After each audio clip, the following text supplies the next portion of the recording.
உனக்காகத்தானே செந்தூரப் பூவே இங்கு தேன் சிந்தவாவா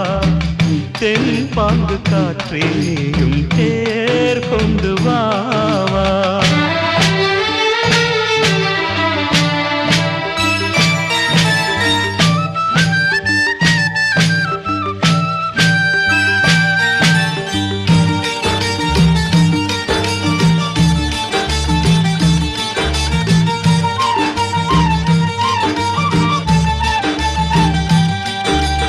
அன்னங்கள் போலே எண்ணங்கள் கோடி ஊர்வலம் போகும் வேளை நிழல் தேடும் சோலை